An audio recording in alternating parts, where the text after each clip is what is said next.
Hey everyone, tonight we dive into the grim, perilous, and far from glamorous world of medieval assassins. These shadowy figures, slipping silently through castle corridors and moonlit alleys, wielded a blade and whispered fate into history. While movies often paint them as sleek and stylish, the reality of being a medieval assassin was anything but cool. So before we get started, if you enjoy this kind of deep dive, please like the video and subscribe, but only if you truly appreciate the content here. Also, drop a comment telling me where you're tuning in from and what time it is for you. It's always fascinating to see who's joining us across the globe. Now lower the lights, maybe turn on a fan for that gentle background hum, and let's settle in for tonight's journey. Let's be clear, what? No one in medieval times woke up thinking today, I'll stab a nobleman in the throat for 12 silver coins, and the honor of cramming into a barrel for 3 days. Becoming an assassin wasn't a chosen career path. It was more like the last stop along the train wreck of a life gone wrong. Most medieval assassins weren't mysterious lone wolves trained in secluded mountain monasteries. Rather, they were desperate peasants, disgraced soldiers, or former thieves with decent aim. People who lived so far outside respectable society that they could kill a man and still not show up on any census. If you were wealthy, you didn't become the assassin. You hired one. Holding a title, land, or even a goat meant you were in management, not the grunt carrying out the dirty work. But if you just broken out of debtor's prison, had a reputation for cleaning up problems quietly, and could slip into a crowded tavern without being noticed, congratulations. Someone was about to slide a coin purse across the table and whisper a name. And that name was never a harmless village farmer. More often, it was a corrupt baron, a bishop hoarding riches, or someone surrounded by a dozen guards and a moat. The pay could be tempting, but the work was terrifying. By the time you considered such a job, you usually had nothing left to lose. No family, no future, and certainly no dental plan. Plus, forget about perks. No pension, no glory, no evenings off. You couldn't exactly advertise your business with a sign reading discreet eliminations by appointment. Instead, the rule was simple. Stay silent, move fast, and never, ever reveal what you did, especially not boisterously over ale at the inn. Instead, a traveling carpet seller was a much safer cover story, stains and all. Yes, nobody ever dreamed of becoming a medieval assassin. They ended up there because life had chewed them up and spat them out wearing a dark hood and clutching a rusty dagger. They weren't heroes, nor were they villains. They were the nervous footnotes of history who probably didn't live long enough to enjoy their payment. Let's smash a persistent myth right away. Medieval assassins didn't learn their trade under candlelight in secret monasteries, with wise mentors and inspirational flute music. There were no epic training montages, no inspiring teachers, no last-minute pep talks. If they learned anything at all, it was simply by surviving the first few deadly attempts. Most skills were self-taught and refined in the brutal school of trial and error, or, more often, the school of staying alive just one more day. Early assassins were far from polished professionals. They were mostly desperate amateurs who had a decent sense of direction and could climb quietly without sneezing at the worst possible moment.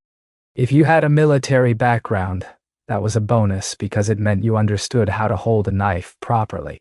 But even without training, stabbing someone isn't terribly complicated. What's complicated is escaping afterward with both kidneys still intact. That part required skill, or more often than not, just pure dumb luck. There were no guidebooks, no welcome meetings, no safety briefings. You weren't handed secrets on how to identify a body double or the hidden exits in a noble's bedroom. You found all that out the hard way, like the time you hung from a windowsill, wondering if you just stumbled into the servants' quarters again. Poison was an even messier affair, mostly trial and error, with heavy emphasis on the error. Sometimes it knocked your target out cold. Other times it just made them dizzy and suspicious of their own soup. Occasionally you might even end up drinking from the wrong cup yourself. There was no medieval poison control hotline to call, only hope, herbal guesswork, and a stubborn stomach. If you were lucky, and I mean luck so rare it might as well be a lottery win, you could have learned a few tricks from thieves or mercenaries. Perhaps a grizzled older assassin would show you how to walk silently on cobblestones. But mentorship wasn't the norm. It was fleeting and uncommon because assassins don't retire, they vanish. Forget weapons training in any formal sense. You weren't carrying a broadsword into the night.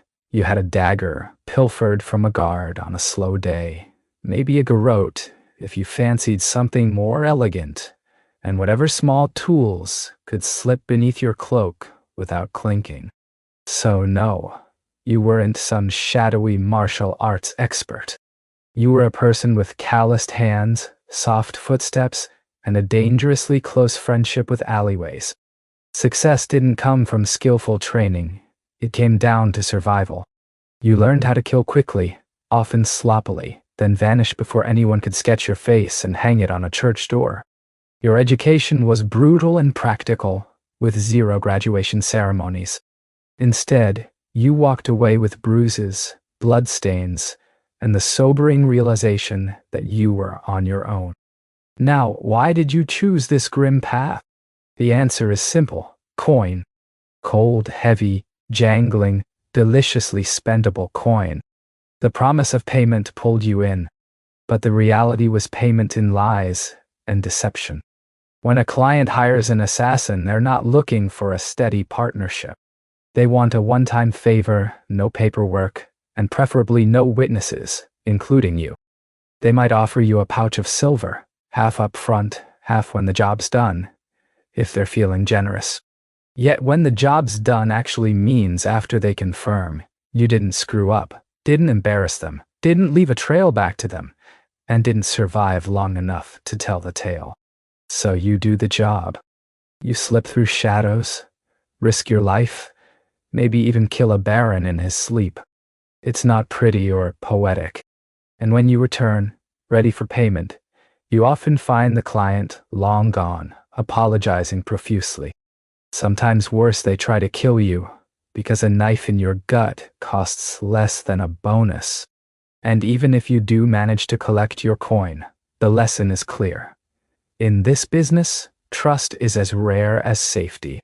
Being an assassin in those days never quite paid the way you'd hope. Not considering the risks you took, the blood you spilled, or the 3 endless days you spent cramped in a haystack, plagued by fleas and moral doubts. After all that, you'd get only a handful of coins, maybe a curt nod from a shadowy contact, and a stern reminder you never existed, and neither did your mission. Here's a fun fact: some contracts weren't contracts at all. They were political traps. You'd be hired to eliminate a so-called dangerous person, only to discover it was a decoy surrounded by guards. Congratulations, you just walked into a carefully crafted sting operation with your fate sealed and a noose waiting. Even when the contracts were legit, you couldn't exactly head to the courthouse and file a complaint. Your Honor, I'd like to sue Lord Edmund for breaking our assassin agreement. The only court you'd find yourself in was where you were on display as an exhibit. So, you learned fast. Take whatever payment was offered, demand it up front, and trust no one. Not even the greasy little scribe who promised this job would be your big break. That promise, it turned out mostly to be a sentence to a shorter life. Being an assassin meant living amidst broken promises and slipping away before those promises broke you. So, you accepted the job. You got deceived about the pay. And odds are, you're headed for an early grave. Now, let's talk about your gear. Forget about fantasy novels or sneaky video games. There were no hidden wrist blades popping out, no smoke bombs to vanish in a puff of smoke, no enchanted daggers glowing with magic, and no foldable crossbows tucked away inside your boot. Your toolkit was whatever you could steal, sharpen, or hide under a threadbare cloak without clinking like a marching band. If luck smiled upon you, like finding a gold coin tucked in a dead man's shoe, you'd at least have a decent dagger. Not some ornate weapon curved like a dragon's tooth, but just sharp, hopefully free of rust, and best of all, not smelling like the poor soul you'd recently stuck with it. Poison? Oh, it existed, but don't imagine it as a slick, slow drip into someone's wine glass. Most poisons back then were wildly unpredictable concoctions from plants, minerals, or toad guts. Some killed quickly, others took hours. A few made your victim vomit for days, before recovering hardened and suspicious of every meal. Ropes? Sometimes handy. You could strangle someone, climb, or tie things up if you knew your knots well, because fumbling with knots during a kill is the quickest way to blow your cover. Bows and arrows? Sure, effective if you had one and knew how to shoot, but good luck smuggling a bow through a palace disguised as a flower arranger. Most jobs forced you up close and personal. No time for fancy marksmanship, just swift, silent moves with minimal mess so you could slip away unnoticed. And no backups. If your blade bent, broke, or fell into a well, time to improvise. Maybe a slate roof tile, a rusty nail, or a shoe buckle wielded with intent. Desperate times call for desperate measures. You carried your tools hidden in hems, boots, or even inside hollowed-out bread when needed. You kept them close not out of safety, but because your weapon was your closest ally, your harshest boss, and your only retirement plan rolled into one. There were no upgrades between missions, no tinkering or polishing. Your gear wasn't something to flaunt, it was something to survive. This brutal reality shaped every move you made in the shadowy, dangerous life of an assassin. Imagine the strain with every strike. You prayed your weapon wouldn't fail you mid-swing. But in the end, it wasn't the tools that made the kill. It was you, relying solely on your own skill, ill-equipped, expected to perform feats worthy of miracles, armed only with a spoon and a whispered prayer. Assassins weren't sent out to dispatch random drunks lurking in alleys. No one paid handsomely for stabbing Jeff, the sleepy candlemaker. Your targets? They were the elite, nobles, bishops, military officers, even royalty. And believe me, these individuals were anything but easy to take down. First, there were the guards. Dozens of them, not just one or two. Armed, armored, and well-fed, they were stationed everywhere. Some guarded the front entrance, others watched the rear. Some simply stood there, their expressions daring you to blink first. You'd spend endless days memorizing their patrol routes, the exact creaks of each door, and even how many steps the guard with asthma took before needing a breath. Second, towering walls blocked your way. Castles had no cozy front porches. Instead, they featured gatehouses, murder holes, and moats teeming with creatures ready to bite. If you managed to avoid falling into the water, you still faced arrow slits and the terrifying threat of boiling oil being poured down on intruders. Yes, boiling oil was a very real hazard, and your job sometimes meant risking being flaming hot just for peeking. Third, beneath the nobility's notice were the servants and staff, the cooks, scribes, stable boys, who observed every move. One suspicious glance from you, and whispers would spread to the guard captain quicker than you could say, "I'm just a herbalist."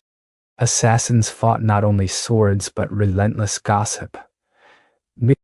And in medieval times, gossip spread at lightning speed, especially when it meant someone could keep their head. Finally, your target was no naive victim. Paranoia was their constant companion. Surrounded by backstabbers, relatives scheming for their titles, and scores of people feigning loyalty, they trusted no one.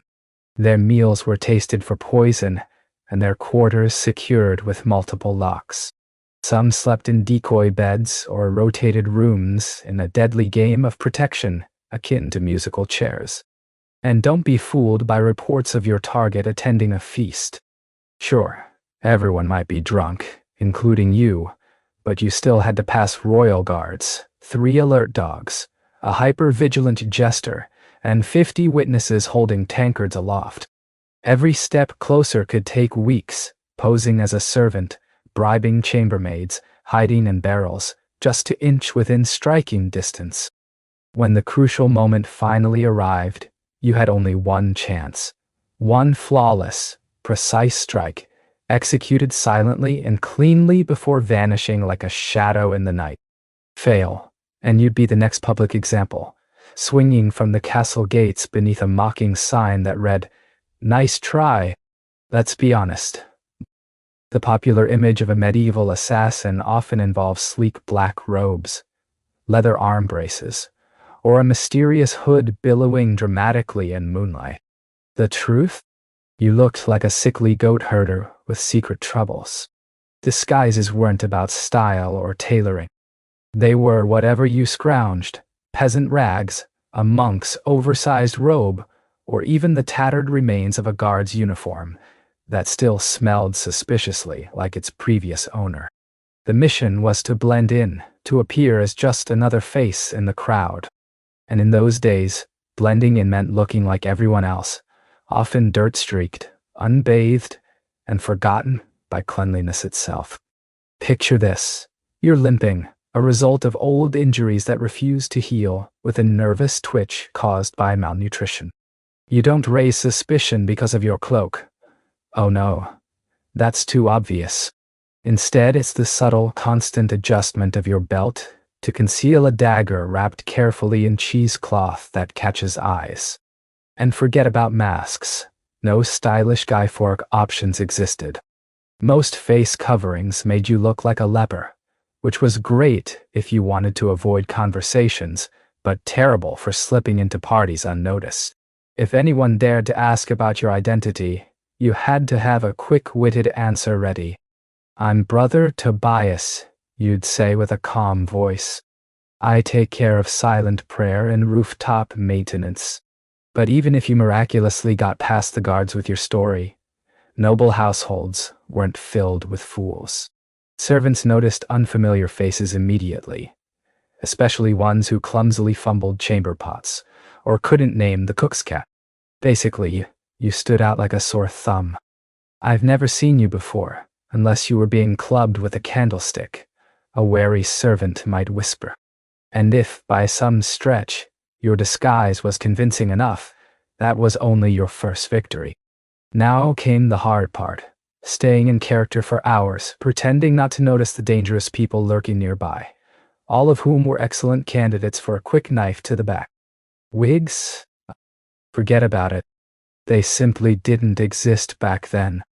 Want to look older or younger? You were stuck smearing dirt on your face, squinting dramatically, and hoping no one came close enough to notice that your beard was glued on with honey. The cold, harsh truth was your disguise didn't guard you for long. It granted maybe 5 minutes of confused glances before people realized you were an outsider.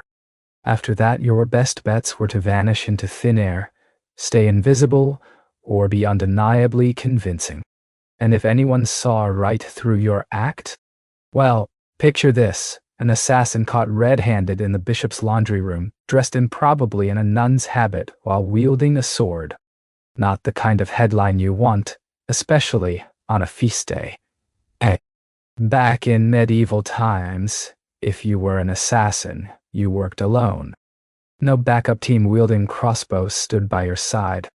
No crafty alchemist lurked in mysterious labs, brewing exotic poisons.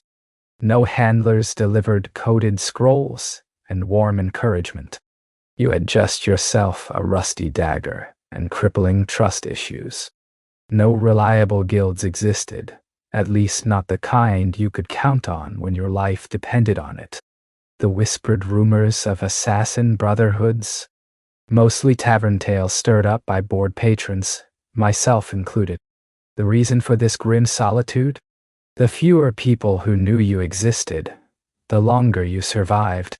Every contact risked your cover. Every loose tongue threatened a noose. Even your client might remain blissfully unaware of your real name, and if they knew it, you were already plotting your escape route. Friendship? Ha! A cruel joke. Friends asked questions. Lovers noticed the bruises, the bloodstains, and always wondered why you slept with a blade under your pillow. Settling down was impossible.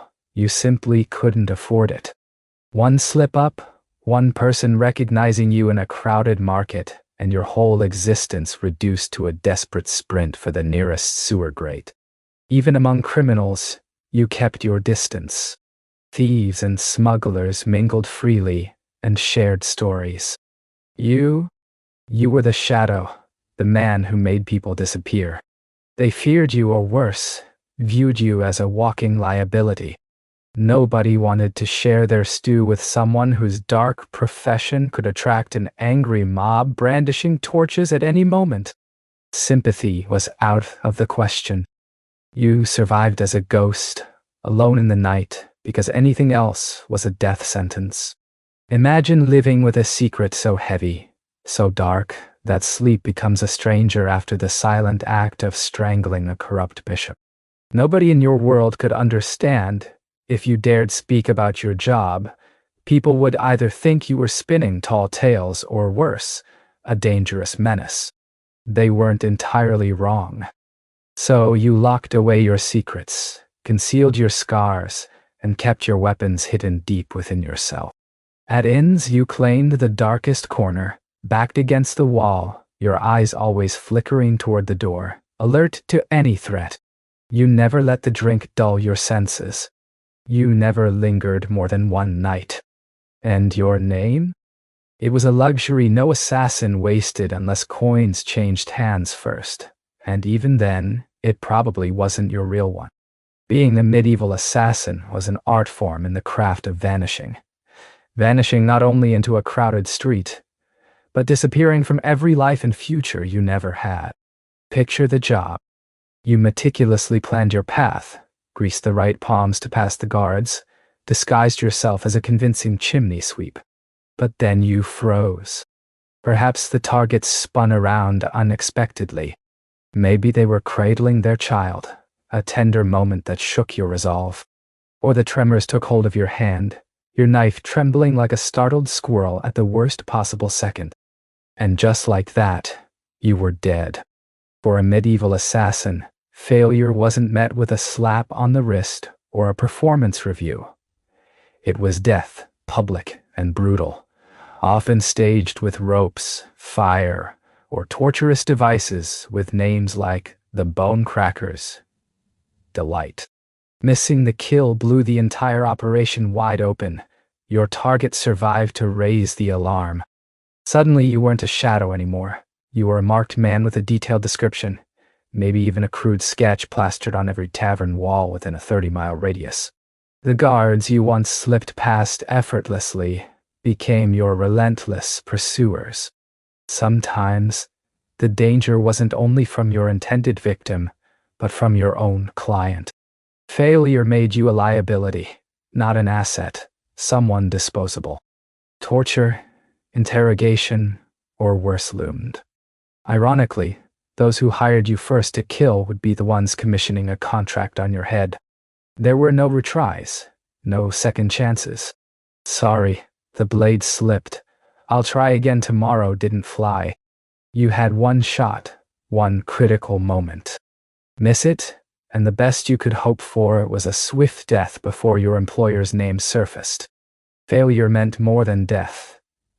It meant shame. A silent, crushing humiliation.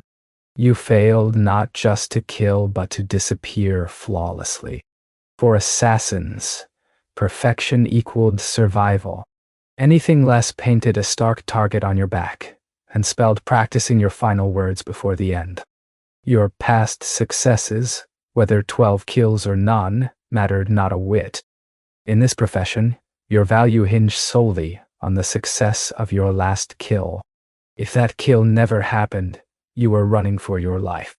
And then, if fortune smiled, you pulled it off. The plan unfolded perfectly. Your dagger found its mark. No screams, no guards alerted. Just your target crumpling silently to the floor. A very important person now removed. Congratulations. But don't pause. You must run for your life. Because surviving as a medieval assassin didn't mean lounging with wine on rooftops as the city burned behind you. It meant dashing through shadowy alleys and avoiding the ever-watchful eyes that sought your downfall. Imagine slipping through shadowed back alleys, your boots soaked with fresh blood as a dog already follows your scent. There's no time to celebrate, no victory lap, no relaxed drink with comrades, and certainly no casual debrief with your client. You don't even get a moment to appreciate the skill of your strike. The instant your blade finds its mark, your new task begins. Escaping those who now want to kill you, each more determined and inventive than the last.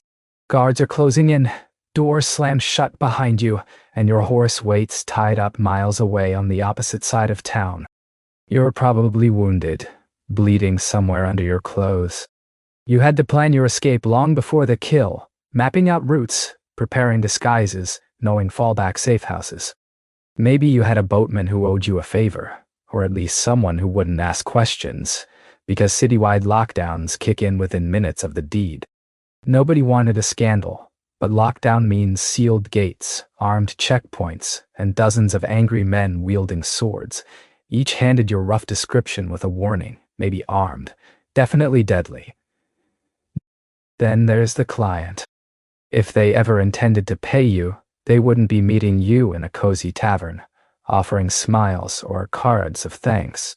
No, they'd vanish without a trace because an assassin who just completed a job becomes the most dangerous person alive. You know too much, and you've proven you can infiltrate places others can't.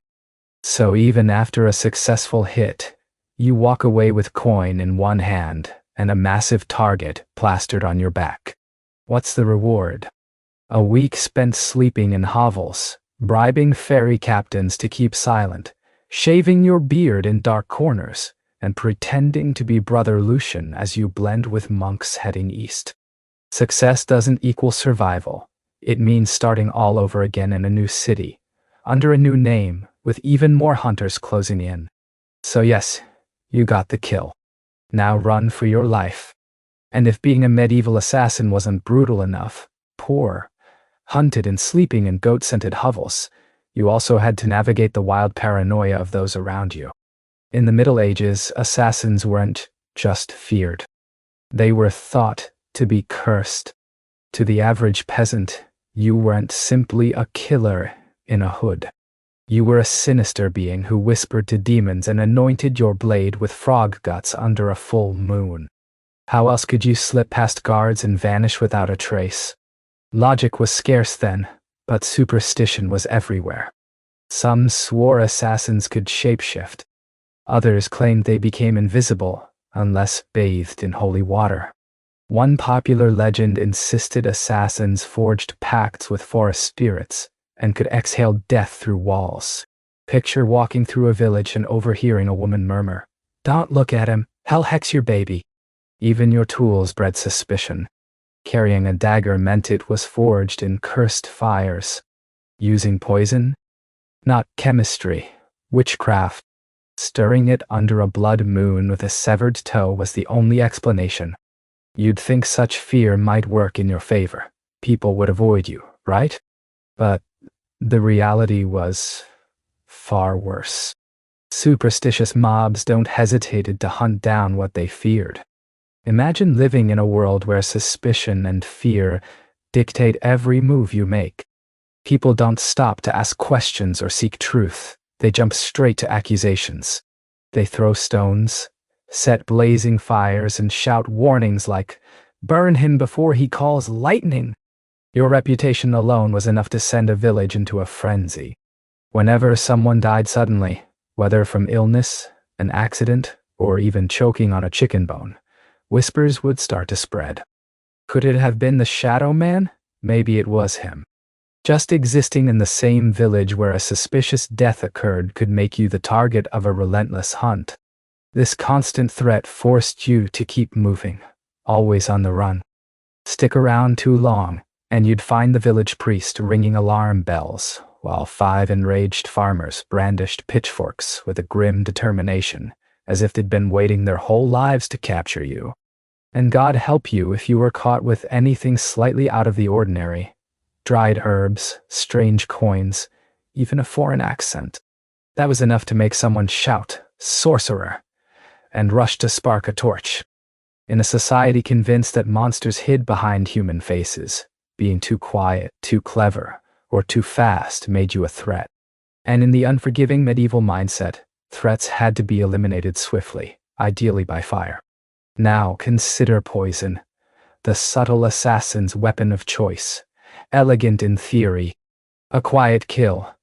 No mess, no screaming, no clang of steel on bone. Just a sip, a stumble, a gentle sigh, and it's over. But in reality, poisoning someone in the Middle Ages was more like trying to win a bar fight armed with nothing but herbal tea and a bad attitude. Poisons were unreliable. There were no pure cyanide crystals or neat capsules, labeled fast-acting doom.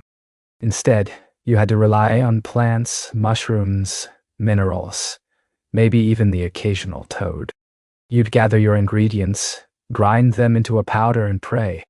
Even then, the effect might be no more than a stomachache that invigorated your target's resolve to stay alive. There was no science, no precise dosing, just guesswork. A pinch too little, and the noble might simply vomit and cancel dinner plans. A pinch too much? You might end up dying of accidental exposure before the meal even begins. To make things harder, medieval kitchens were chaos. Sneaking poison into a meal meant bribing a cook, impersonating kitchen staff, slipping in during a moment of distraction, or, worst of all, trying to poison something that would pass through multiple tasters. And yes, even a dog, before reaching the target. Nobles treated meals like military operations.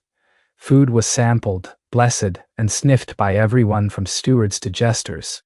By the time a dish reached the noble's plate, it had gone through more security than a royal wedding. And even if you managed to slip poison past all defenses and it wasn't detected, the outcome was wildly unpredictable. Some poisons acted within hours. Others took days. One moment your victim might laugh at a joke. The next, clutch his stomach, demanding the presence of an astrologer. And if they survived, guess who became the scapegoat? Not the cook or the taster, the quiet person with knowledge of herbs and twitchy eyes. Poisoning wasn't just inefficient. It was risky, slow, and riddled with variables that favored survival over death. And if you were caught, you wouldn't be granted a quick death. Instead, you faced brutal interrogation. Imagine being forced to confess under the threat of relentless interrogation that you poisoned everyone from the Duke himself down to his loyal dog. You might expect that if you altered the course of history by eliminating a tyrant, sabotaging a royal bloodline, or silencing a powerful political adversary, your name would be remembered. But no, not in this world. You were an assassin, and in that shadowy life, your name was never meant to survive. At best, you were just a whisper in the dark, some hooded figure lurking on the edges, a cold-eyed foreigner, or the quiet man who never finished his ale. Even if you executed the most legendary hit of the century, you would still fade into nothing more than a mysterious death recorded in the annals of history. And that, in fact, was the whole point. Your client didn't want a story to spread across the kingdoms. They wanted plausible deniability. The fewer knew who pulled the trigger or poisoned the cup, the better for their safety, and the less likely they were to become targets themselves. So, the moment your job was done, your name was buried beneath silence. Maybe you never even used your real one. You never signed your work, never bragged about your deeds, never kept trophies. You existed only in the split second of the kill. If someone actually did know who you were, that was considered a loose end. And in the world of assassins, loose ends had very short lifespans. Forget honor. There were no medals awarded for silence, no grand statues erected for the man who ended a war with a single dagger in the dark. If a noble wanted to be remembered, they commissioned their own monuments. You? What? You got a wooden box, an unmarked grave, or if things turned sour, your head displayed on a spike with the label, traitor. Sometimes your name existed only to be cursed in fearful whispers. Don't cross the king. Remember what happened to Lord Ulrich. And the assassin who ended him? They vanished, like a ghost. This was your legacy. Not fame, not fear, but pure absence. Your mission was to leave no mark and vanish without trace. Hanging around long enough to become known was a fatal mistake, because in medieval times, heroes were remembered, but assassins were erased. So you survived. You completed your mission. You even managed to get your payment, a miracle in itself. Now, all that was left was to lay low, keep your head down, and hope your client held to their word and shielded your identity. Right? Wrong. Wrong. In the shadowy world of medieval assassination, there was one rule more sacred than don't get caught. Never trust anyone, especially the one who hires you. Whether your client was a noble, a wealthy merchant, or a bishop with ambition and loose morals, they didn't choose you out of respect. They chose you because they needed something terrible done, and you were the sharpest blade hidden in the shadows. Once the job was finished, you transformed from asset to liability. You knew too much, the details of who wanted whom dead, when, why, and sometimes what price they were willing to pay. That knowledge made you dangerous, not only to their enemies, but to your own employer. So what did they do? They vanished, denying any memory of you. Sometimes they went further, hiring someone else to eliminate you silently, to tie off the contract with something far sharper than a written signature. There were even tales where, imagine the chaotic reality of being a medieval assassin. Clients often double-booked your services, hiring one assassin to carry out the hit and another to eliminate the first immediately afterward. There were no refunds, only a slightly decreased chance of being caught. And if you ever dared to blackmail a client or threaten to expose them, that was not just reckless. It was your final mistake. Powerful figures during the Middle Ages didn't haggle with assassins. Instead, they crushed them without hesitation. If your client happened to possess even a shred of honor, a rare commodity indeed, you might get paid and left alone. Yet, even in those rare instances, you still had to assume they were watching you carefully from afar, with someone sharpening a blade while memorizing your every movement. You were the silent secret, the shadow that could never settle. Success alone didn't earn you trust because in the eyes of your employers, killing once meant you were capable of killing again. And no one, not even the person who hired you, wanted to be your next target. Now suppose you managed to defy the odds. You survived the rivalry, the betrayals, the poison plots, the backstabbings, both literal and figurative. You outlived your enemies, your employers, and likely a part of your own conscience. What then? Did you retire? Absolutely not. In medieval times, assassins had no retirement plans, no grand farewell feasts, no peaceful cottages overlooking the sea, and certainly no pensions paid in gold coins or whispered thanks. You didn't fade away peacefully. Instead, you vanished, or you died, often both. The problem was simple. You were never truly safe. Even if you walked away from the trade, your past clung to you like a curse. You held too many secrets, knew too many names, and bore too much blood on your hands. Others didn't want you to retire. They wanted you erased, which usually meant buried. And even if no one actively hunted you down, a creeping fear persisted that someone would. Perhaps a young, ambitious assassin had just accepted a mysterious contract targeting a once feared shadow figure. So you changed your name once more, slid quietly into a small village where no questions were asked.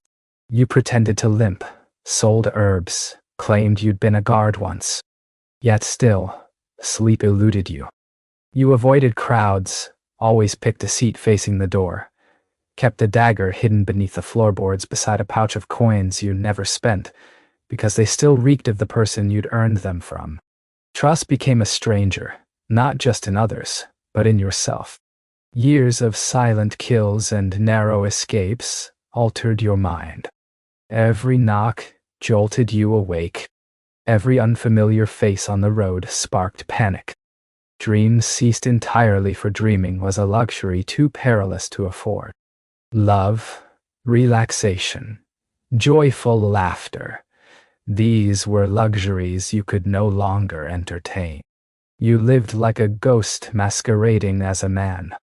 The harsh truth was, there was no happy ending for a medieval assassin. Only a slow, cold fade into obscurity, constantly moving, perpetually vigilant, until one day you simply slipped into darkness unnoticed. And maybe that was the best fate imaginable. By now, it's likely clear that being a medieval assassin wasn't some darkly glamorous lifestyle. It wasn't noble. It wasn't especially lucrative. It was a relentless nightmare, where survival was the bleakest victory of all. The life of an assassin was bleak, unforgiving, and fleeting. A grim fate swathed in blood-stained cloth, constantly hunted by those who sought your death. You wouldn't survive long, not a week, perhaps not even a day, because you'd enter this dark world armed with misconceptions. You might imagine yourself sleek, in control, a silent whisper in the night. The reality, however, was harsh. Cold, starving, always one misstep away from the noose. You'd creep into a town, cloak tightly drawn, expecting a clean strike, only to find your target has shifted locations. The guards, stumbling drunk yet trigger-happy, pose deadly threats on all sides. Worse, the stable boy you slipped a few coins for information has already betrayed you for a mug of ale and a crust of bread. Panic might seize you at the worst moment. You could plunge your blade into the wrong person, or be spotted by a sharp-eyed maid who recalls your face from near the chapel. Suddenly, from shadow, you become the hunted, the problem everyone is desperate to solve. Your only choice then is flight.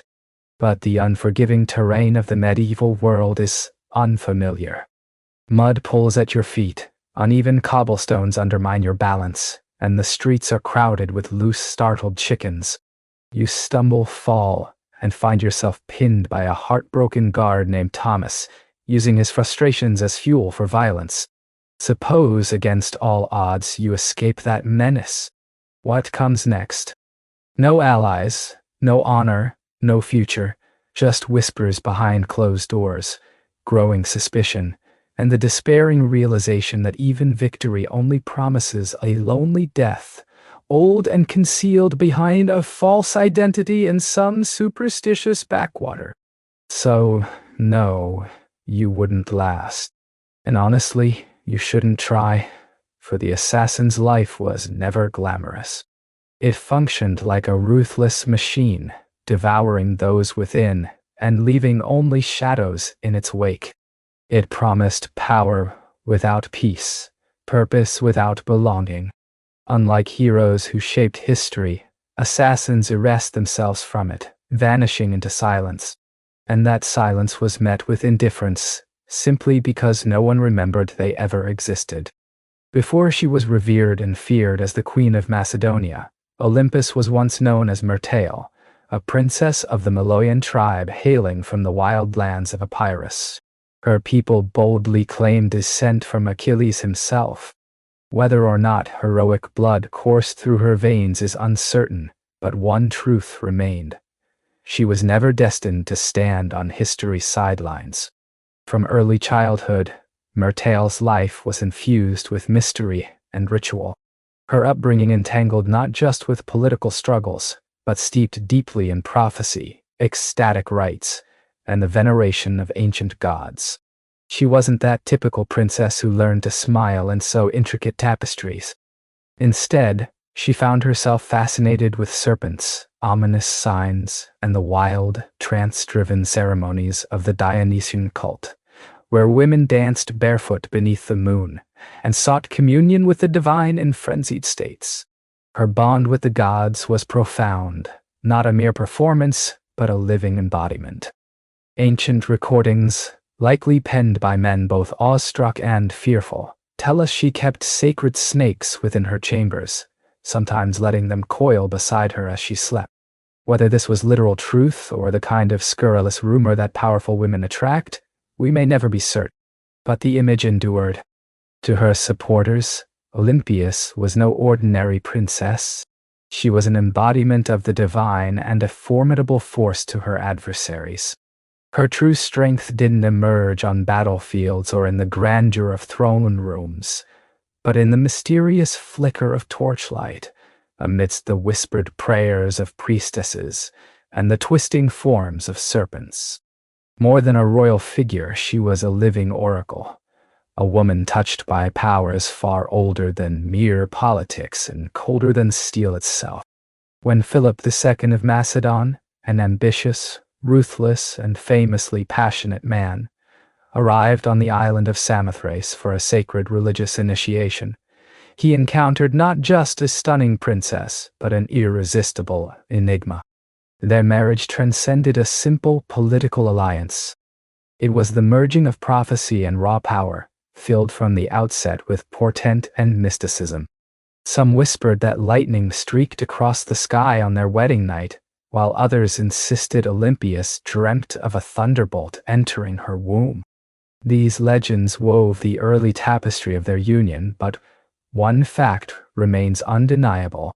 The marriage of Olympias and Philip did more than unite two powerful individuals. It brought forth Alexander the Great. From the moment he was born, Olympias was determined to mold his destiny. Their marriage, however, was far from a fairy tale. Beginning around 357 BCE, it was a volatile blend of prophecy, pride, and deep-seated paranoia. Philip, a man of relentless ambition and charismatic ruthlessness, had a habit of collecting wives like trophies. Olympias, likely in her teenage years, was anything but naive. She recognized in Philip a partner whose aspirations paralleled her own and perhaps even mirrored her divine calling. Macedon was not a kingdom that welcomed softness. It was a realm forged in iron and ambition, where family betrayals were common and loyalty was fleeting. Undeterred, Olympias entered this treacherous world with unwavering poise and lofty ambition, focused on the throne. But though their marriage was tumultuous from the start, Olympias was no passive wife. Philip, despite his political genius, was far from faithful and took multiple wives, using marriage to forge alliances and consolidate power. Olympias, however, carved out her own sphere of influence, holding court, fostering alliances, and delving into oracles and sacred rites to divine her own fate, and perhaps Philip's as well. The birth of Alexander himself was shrouded in celestial mystery and drama. Myths tell of Olympias dreaming that a thunderbolt struck her womb, flames encircling her newborn son without harm. Philip claimed to have envisioned sealing her womb with a lion, a powerful, literal symbol. Regardless of whether these visions were genuine or crafted afterward, both acted as though Alexander was destined to rule not just Macedonia, but the entire world. Yet, as Alexander was celebrated, the fractures in Philip and Olympias' marriage grew. Olympias bore a burning resentment toward Philip's other wives, especially his later Macedonian bride, Cleopatra Eurydice. This animosity was not just personal but political, a grave threat. Cleopatra, native-born Macedonian, and any son she might bear, would be seen by the Macedonian nobility as pure or royalty, potentially undermining Alexander's claim right from the start. Olympia had a vision for Alexander's destiny that cut through everything else. To her, the palace wasn't merely a grand residence. It was a battlefield where every move counted. She resolved to wield every weapon in her arsenal, whether snake-like cunning, prophetic dreams, arcane rituals, or whispered secrets, to secure not just her son's legacy, but his crown. Gone was the quiet Myrtle. She transformed into Olympias, a formidable force determined that no one would claim her son's throne without facing her unforgiving wrath. By the time Alexander reached his teenage years, the Macedonian palace in Pella had become a relentless zone of covert insults, political schemes, and bitter rivalries. Olympias wasn't simply contending for influence. She was battling for survival amid a court teeming with political vipers. Yet she was no ordinary player. She was the one who taught these snakes how to strike. Meanwhile, Philip II, Alexander's father and king, was gradually drifting away from her. His focus shifted to frequent military campaigns and heavy drinking, but most troubling was his growing trust in his Macedonian advisors. This distance culminated in his marriage to Cleopatra Eurydice, a young noblewoman, and no, not the famous Cleopatra of Egypt, but another powerful figure nonetheless. Cleopatra was Macedonian, and her uncle Attalus ranked among Philip's top generals. To Olympias, this marriage wasn't just a personal betrayal. It was an open declaration of war against her and her son's claim. Philip's wedding ceremony spiraled into chaos.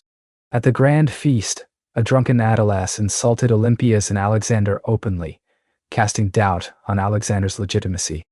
Was he truly Philip's son or the offspring of a god, as Olympias boasted?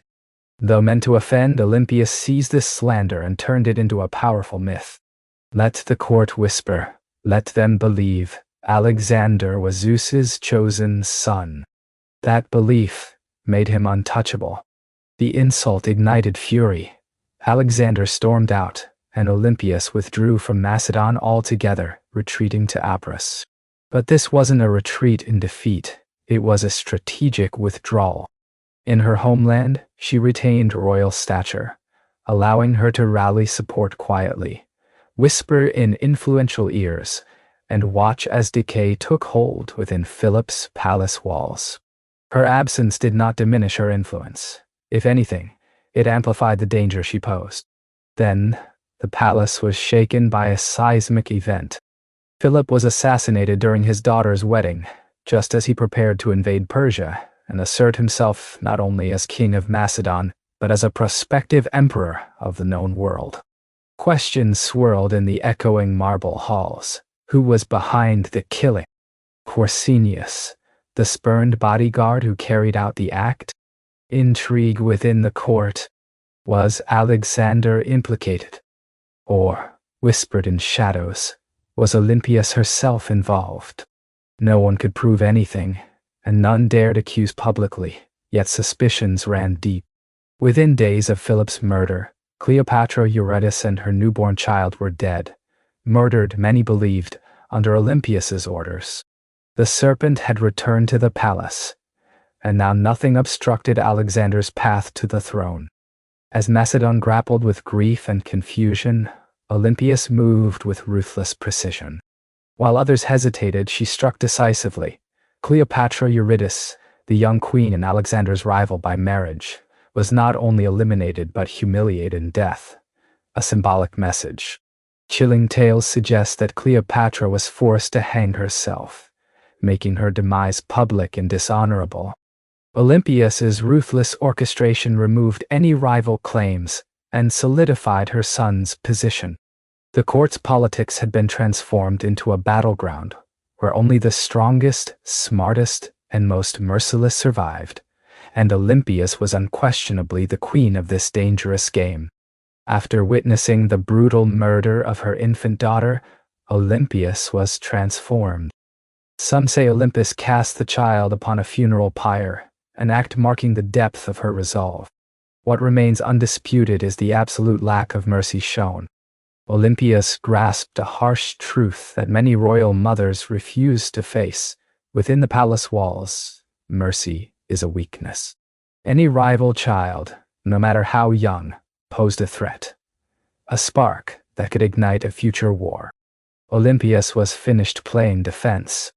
With Cleopatra and her entire bloodline eliminated, she could now fully focus on securing the throne for her son Alexander. Her teenage son was no ordinary heir. Bold and brilliant, he had been carefully instructed by Aristotle himself. Declared king with little opposition, Alexander's path seemed assured. But do not be misled into thinking it was mere charm or his father Philip's legacy that sealed his rise. Olympias was the true architect of this ascension. She knew exactly which generals to intimidate, which nobles to charm, and which enemies to secretly remove from the board. Her talent lay not only in protecting her son's claim, but in meticulously crafting it. Even Alexander found some of her actions hard to approve. It is said he personally disapproved of the violent purges against Cleopatra's kin. Yet he did nothing to halt them, understanding, as Olympias did, that power demands bloodshed. In Macedon, bloodlines were double-edged swords, a source of strength and peril. Once her son sat on the throne, Olympias receded somewhat from the public eye, but this was no surrender of influence. Rather, she shifted from overt action to subtle counsel. As Alexander geared up for his legendary campaign against Persia, Olympias stayed behind, not as a passive queen mother, but as the spiritual custodian of his destiny. She sent sacred relics, consulted oracles, and performed secret rituals to bless his mission. To Olympias, Alexander's campaign was more than a military conquest. It was a divine fulfillment of prophecy. And as long as she lived, no rival, Macedonian, Persian, or other, would derail that sacred plan. She had crowned her son, cleansed the palace of threats, and now guarded his empire behind the scenes with fierce determination. While Alexander marched eastward, conquering the known world, Olympias remained in Macedon. Though stripped of formal rule, she wielded enormous power. Officially, regency was granted to Antipater, one of Alexander's trusted generals. Yet, Olympias refused to be pushed aside. She bombarded Alexander with letters, political dispatches thick with warnings, critiques, and prophetic counsel. These were no endearing notes from a loving mother but sharp political briefings, rich with oracles and venomous warnings. Alexander, thousands of miles away, read every word. She reminded him who his true enemies were, questioned the loyalty of those closest to him, and criticized his increasing fascination with Persian customs, his choice of wives, and his flirtations with claiming divinity. No one else dared confront Alexander so boldly, but Olympias, as both mother and priestess, never hesitated. Meanwhile, back in Macedon, Antipater grew bitter and resentful. Olympias continuously undermined him, deploying her religious authority, family connections, and political status to challenge his every move. Olympias wielded considerable influence throughout Epirus, Thessaly, and among the Macedonian aristocracy. She could ignite rumors that spread rapidly, dangerous whispers capable of cutting deeper than any blade. In the midst of this, her letters to Alexander grew increasingly urgent, warning him fiercely about Antipater's rising ambitions. She painted him as a second Philip, a man poised to betray and seize power. Whether her fears were genuine or motivated by the desire to maintain control, she relentlessly pressured her son to act against this threat. Yet, Alexander hesitated. He depended heavily on Antipater to maintain order in Greece while his campaigns raged across Asia. This stalemate deepened the rift between Olympias and the general. Olympias lingered in the shadows, patient but growing restless beneath her holy robes and maternal guise. She had survived palace intrigues and power struggles for years, and was unwilling to be overshadowed by an old soldier. As her son's vast empire stretched from the Aegean to India, she perceived troubling fractures emerging. Alexander was taking on too much, placing trust in foreign advisors and drifting away from her, and the gods who had made him. Olympias believed his triumphs were owed to divine favor, and above all, to her influence. If he forgot that sacred truth, Olympus was prepared to remind any king of their true place, even if that king was her own son. Then, in 323 BCE, the devastating news of Alexander's death in Babylon reached Macedon, not with a triumphant blast, but a sharp, silent dagger. For Olympias, this was far more than just losing a son. It was the collapse of a world she had meticulously constructed. The divine storm she had promised, nurtured, and unleashed onto history was gone, leaving behind a fractured empire and no clear heir. Already his generals, the so-called successors, were descending upon the empire like scavengers, carving it into pieces. Antipater reigned the power broker in Macedon and Greece, harboring no affection for Olympias. Beyond this, her daughter Cleopatra, Alexander's sister, became a prize coveted by rival generals through marriage, each desperate to secure a claim to the throne through her bloodline. Olympias foresaw the chaos on the horizon. Civil war wasn't just a possibility, it was unavoidable. And once again, she would be forced to act. But now, without Alexander, she held on to his lineage. His young son, Alexander IV, born to Roxana, the Bactrian princess whom Alexander had married, represented the fragile legacy and the fragile hope. Roxana remained in Macedon, exposed and vulnerable. The child, even more so. Olympias understood that this infant was the last true vestige of her son's enduring impact. This made the boy both a target and a tool. She forged an alliance with Roxana and the child, determined to shield them and leverage this bloodline to stake a claim in the treacherous political arena. However, the tides were shifting swiftly. The generals who once obeyed Alexander had no intention of submitting to his widow or his mother. Armed with armies, ambition, and grudges, these men were no ordinary threats. Yet, Olympias remained undaunted. She had confronted serpents, traitors, and kings before. The presence of a few warlords with stolen crowns would not deter her. Methodically, she plotted and waited. With Antipater's death and the rise of his son Cassander, she prepared for the battles yet to come. Imagine a woman of relentless resolve, Olympias, the serpent mother of Alexander the Great, a figure forged with ice coursing through her veins and no patience for the political games of the old queen that tried to dictate her son's legacy. Their paths were destined to clash.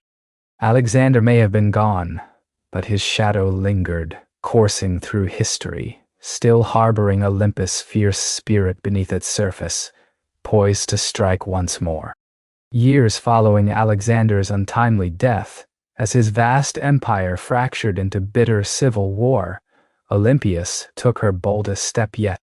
She returned to Macedon not as the mournful mother mourning a lost son, but as an unstoppable political force forged from divine fury and unyielding will.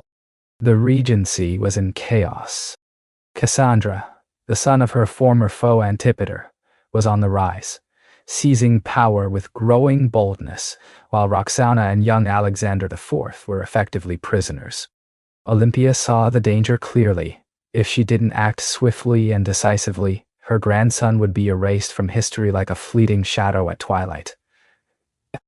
Seizing her chance, she forged an alliance with Polyperchon, an aging general who still possessed a glimmer of legitimate authority in the fractured state. With his support secured, Olympias marched boldly back into Macedon, not to plead for mercy, but to claim the throne her bloodline deserved. From the moment her boots touched the homeland she once ruled through Alexander's legacy, the tide turned. Towns flung open their gates, Soldiers defected to her cause. Even some of her old enemies hesitated, for the name Olympias, despite her advancing years, still sent tremors through the land. What followed was ruthless vengeance. She systematically hunted down the supporters loyal to Cassander. When she captured Philip Thread Aridaeus, Alexander's half-brother and puppet king with limited mental capacity, she ordered his execution. Legend tells that his wife, Eurydice, was given the cruel choice of death by her own hand, and when she refused, Olympias enacted the grim sentence herself, having her strangled. This was not mere cruelty but a calculated demonstration of royal justice, a performance staged as though by a goddess wielding divine authority. Olympias's message was unmistakable. The right to rule lay only with Alexander's bloodline. All others were mere pretenders. For a brief, fiery moment, Olympias held the reins of the kingdom. She restored her dynasty with an iron grip, avenged deep betrayals, and showed Macedon the true might of a queen ruling with ferocity and disregard for loss, embodying power personified. But power in Macedon was volatile, a wildfire threatening to consume everything. Cassander, ever cunning, bided his time and struck back with ruthless precision. His forces outnumbered hers, his coffers ran deeper, his cruelty was colder and more calculated. Allies once loyal abandoned Olympias. Polyperchon's influence waned. The tides swiftly turned against her. Cornered in the fortress of Pydna, Olympias became a besieged figurehead, watching enemy forces encroach relentlessly. She had ignited the flame that engulfed Macedon in chaos, and now thick smoke filled the air as her adversaries closed the noose. From the stronghold on the coast, once hailed as the most feared woman in the ancient world, Olympias stood alone, isolated and cut off, with Cassandra's armies poised to complete his father's legacy and crush her resistance. Yet Olympias refused to beg or plead. For nearly a year, she endured the siege with stoic resilience, a living monument carved from divine wrath. Supplies dwindled, disease spread, and her allies slipped away, but within those fortress walls, she remained unbroken, resolute to the very end. Olympia stood with an unshakable presence, the kind that had once sent tremors through kings and empires alike. Even in her final moments, she carried herself not as a prisoner defeated, but as the mother of a god, an identity wrapped tightly around her like a sacred armor. Cassandra, ever the cautious one, hesitated before acting. The stakes were clear. Killing Olympia was no simple matter. She still bore the myth of motherhood to Alexander the Great, a legacy that made striking her down feel like an act of blasphemy. So, Cassandra extended a cautious offer, surrender, and her life would be spared. But Olympia saw through the illusion. She had witnessed too many royal promises dissolve into cruel betrayals. Hunger had become more than discomfort. It was a slow, inevitable death. Her loyal garrison fractured. Her followers capitulated one by one. The once indomitable Olympia was finally delivered to her enemies. Yet, Cassandra would not be the one to extinguish her life directly. That would have been merciful and far too straightforward. Instead, he handed her over to the very families of those she had executed during her brief, brutal return to power. Their judgment was merciless, death. But when executioners approached, an unexpected silence fell. None dared to strike the first blow. Olympia took her stance, tall, regal, and silent, her eyes locked onto them like an oracle peering through smoke and shadows. These were Macedonians raised on tales of her mysticism, the sacred rituals, eerie visions, and the serpents she once commanded. They had once hailed her son as a living god, and now here stood his mother, a frail old woman enshrouded in myth. And still, no man wielded the sword. So, Cassandra dispatched others, foreigners, outsiders who held no memory of Olympia's reign, no reverence for her power, only strict orders to obey. And thus, the final blow was delivered, in silence, without ceremony or dignity. Olympia's death closed the chapter on Alexander's bloodline, wielding meaningful power. With it, the last glowing ember of an empire built on divine ambition was snuffed out. Yet, even in death, the shadow of Olympia stretched long. History would never forget the Serpent Queen. She died not in luxury or on a throne, but in dust and abandonment, executed by the very people who once bowed to her will. History is peculiar. It doesn't always lionize those who die in silken luxury. Sometimes it remembers those who went down roaring, hissing with defiance. Olympia was never destined for a quiet legacy. In life, she had wielded motherhood like a sharp blade and prophecy as her impenetrable shield. Beyond being the mother of Alexander the Great, she was a crucial architect of his meteoric rise. Without her, there would be no myth of the divine child, no rituals, murmuring of thunderbolts and roaring lions, no ruthless elimination of rivals, paving the way for a teenage king to command the known world. Olympia didn't just birth an empire, she defended it fiercely, with claws bared. Even among the ruthless dynasts of the ancient world, she stands apart. Unlike Cleopatra commanding armies in battle, or Boudica charging into war, Olympia's battlefield was far subtler and colder.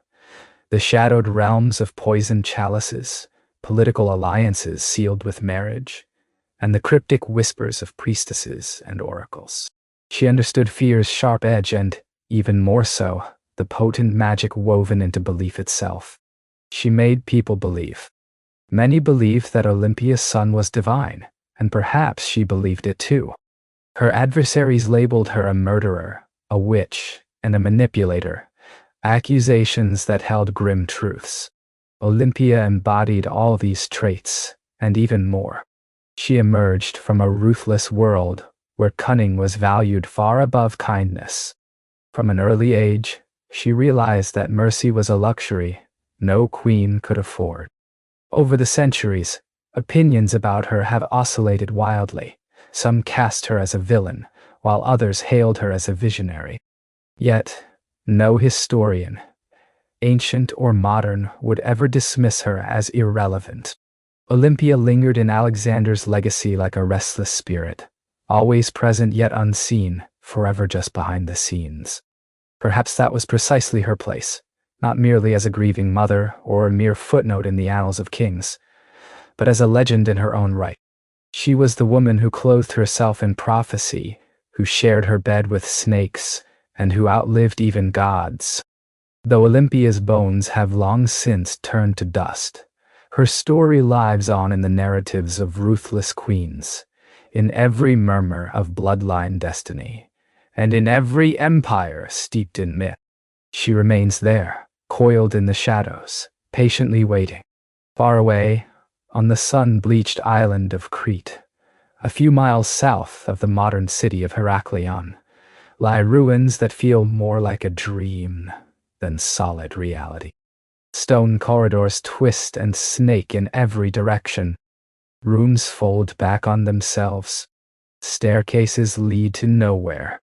Even today, visitors easily lose their bearings. This place is Knossos, the heart of Minoan civilization and reputed source of one of human history's most enduring myths, the labyrinth of the Minotaur. But before legend, there was a palace, unlike any other. Constructed around 1900 BCE and expanded over centuries, Knossos was far more than a royal residence. It was an entire city under one roof. Spanning nearly 150,000 square feet, the complex boasted over 1,000 chambers, along with light wells, storage rooms, shrines, workshops, and what some believed to be the world's first flushing toilet.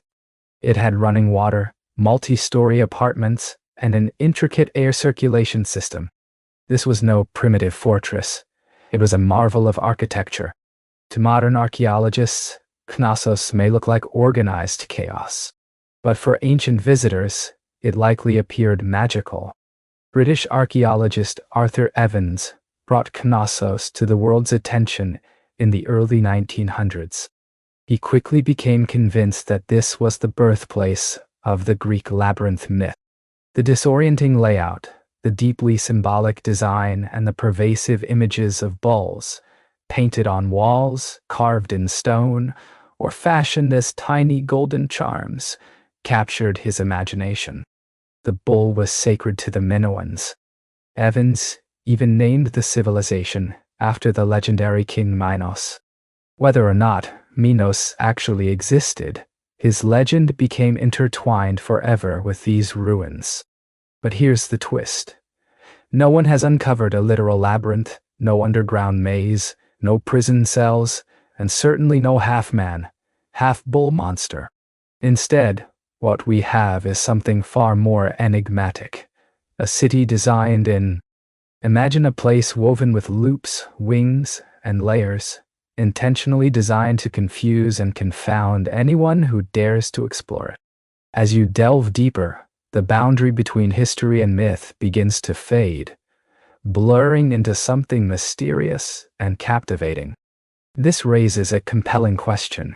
Was the Minotaur truly born from within these ancient walls, or was the palace itself the monstrous entity? The ruins of Knossos may not readily offer their secrets, but they excel at provoking the right questions that spark our imagination. The myth that surrounds these ruins is as famous as the site itself, a monstrous creature, half man and half bull, trapped in a labyrinth so complex that none who entered could find their way out alive. Only the brave hero Theseus, an Athenian, managed to slay the beast and escape, aided by a ball of thread and the cleverness of Princess Ariadne. But where did this enduring story originate? And why a labyrinth? The earliest versions of the myth introduce King Minos, the powerful ruler of Crete, who demanded a gruesome tribute from Athens, 7 boys and 7 girls each year. These unfortunate youths were sacrificed to the Minotaur, a creature born of divine punishment and shame. Enclosed within an underground maze, the Minotaur symbolized the dark, savage underside of power, something terrifying lurking behind the grandeur. For ancient Greeks, Crete was a land shrouded in wealth, mystery, and fear. The Minoans, Crete's seafaring people, were perceived as both refined and alien. Their rituals prominently featured bull leaping, their art depicted enigmatic deities, and their palatial architecture was unlike anything on the mainland. To a Greek traveler around 1000 BCE, Knossos must have felt like an entirely different world. The bull held sacred significance in Minoan culture. Frescoes illustrate young men and women vaulting gracefully over charging bulls in ceremonial displays. Stylized bull horns, known as horns of consecration, adorned rooftops and altars throughout the palace complex. When you combine this veneration of the bull with a palace that resembles a giant maze, the ingredients for a legend were perfectly assembled. But what if the Minotaur was not just a literal monster? Some scholars suggest the tale serves as a metaphor. Perhaps it preserves the memory of Cretan dominance over Athens, a time when the city actually paid tribute to a stronger, stranger power. The labyrinth could represent the political entrapment of weaker states like Athens, while the Minotaur embodied the raw, terrifying force behind Minoan rule. Others interpret the myth more psychologically, the labyrinth symbolizing the unconscious mind, the Minotaur as our concealed primal urges, and Theseus, the hero, as a figure boldly entering darkness, guided only by the thread of memory and reason. Still, the myth remains deeply intertwined with Knossos. It stands as the closest real-world example of a labyrinth, though without any literal monster or heroic rescuer. Instead, it enshrines something more profound, a history yearning to become legend. Long before Athens raised its marble temples or Sparta sharpened its spears, the Minoan civilization thrived. One of Europe's earliest advanced societies, they ruled not through conquest, but with trade, art, and an almost supernatural mastery of architecture. At the heart of their power was Knossos, a palace more than just a royal residence. It was a vibrant center of culture, ritual, and economy. The Minoans flourished, establishing a legacy still echoing through time. Between 2600 and 1400 BCE, the Minoans emerged as a remarkable civilization built upon the foundations of the Cree culture. They crafted an extensive trade network that stretched far and wide, from the bustling cities of Egypt and Mesopotamia to the Levant and even the distant coasts of Spain. Their swift ships sliced through the Mediterranean waters like silent arrows, ferrying exquisite pottery, fragrant saffron, gleaming bronze, and luxurious goods. Interestingly, the Minoans never prioritized creating vast armies. Instead, they invested in cultivating relationships. It was this emphasis on trade and diplomacy, rather than military might, that yielded their great wealth. What truly sets Minoan culture apart is how strikingly different it was from their later Greek successors. Their art celebrated the natural world, the grace of animals, and the fluidity of human movement, not war, conquest, or divine wrath. Frescoes vividly depict dancers twirling, dolphins leaping through waves, and athletes vaulting effortlessly over bulls. Even their goddesses challenged traditional imagery. Powerful, often bare-breasted figures holding snakes, symbols that represent fertility, transformation, or protection. At the heart of this civilization stood Knossos, not a fortress perched on a hill, but rather a sprawling complex nestled in a fertile valley. It lacked massive defensive walls, suggesting the Minoans either felt secure on their island sanctuary or wielded enough influence to render fortifications unnecessary. Their power was expressed architecturally. Multi-story buildings, colonnaded courtyards, and advanced plumbing systems indicate a society that was astonishingly sophisticated for its time. Yet, despite their elegance and advancement, the Minoans left behind no deciphered written records.